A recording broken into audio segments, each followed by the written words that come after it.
Ayesha fans ఎవరైనా ఉంటే కనుక వస్తుందని ఆశలు వదులుకోవాల్సిందే. ఎందుకంటే already she is in Chennai treatment తీసుకుంటున్నారు. అండ్ ఎవరైతే ఎక్స్ కంటెస్టెంట్స్ వస్తున్నారో వాళ్ళలో భరణి గారికి 1 వీక్ లగేజ్ తీసుకురమ్మని అయితే చెప్పడం జరిగింది బిగ్ బాస్ టీమ్. అండ్ అలాగే శ్రీజ, మనీష్ అండ్ హరీష్ అయితే ఆల్రెడీ బిగ్ బాస్ లోకి ఎంటర్ అయిపోయారు. ఈ రోజు మార్నింగ్ నేను వీడియో చేసే టైంకి ఫ్లోరా గారు అండ్ భరణి గారు అండ్ ప్రియా శెట్టి వీళ్ళందరూ కూడా లోపలికి వెళ్తారు. అండ్ సృష్టి వర్మ అయితే రావడం లేదు, that's for sure.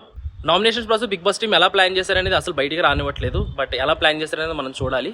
But voting పెట్టి లోపల కంటెస్టెంట్ని లేదంటే ఇద్దరు కంటెస్టెంట్స్ని ఉంచే ఛాన్స్ ఉంది అని అయితే నాకు వచ్చిన అప్డేట్. నువ్వేమనుకుంటున్నావు? శ్రీజ లోపల 1 వీక్ పాటు ఆర్ టాప్ 5 వెళ్ళే ఛాన్స్ ఉందా? లేదంటే కనుక 1 వీక్ పాటు ఉంచి బయటికి తీసుకొస్తారా? లేదంటే జస్ట్ నామినేషన్స్ చేయించి బయటికి తీసుకొస్తారా? ఒకవేళ నామినేషన్స్ చేయించి బయటికి తీసుకొస్తే శ్రీజని దానికంటే దరిద్రమైన వర్స్ట్ పని ఇంకొకటి ఉండదు. ఎందుకంటే రీఎంట్రీ అంత సోషల్ మీడియాలో అంత మొత్తుకున్న తర్వాత 1 డే నామినేషన్స్ ఉంచి బయటికి తీసుకొచ్చారంటే మాత్రం ఇంకా బ్యాడ్ అయిపోద్ది, టీఆర్పీ ఇంకా లో అయిపోద్ది. నాకు తెలిసినంత వరకు అలా చేయరు.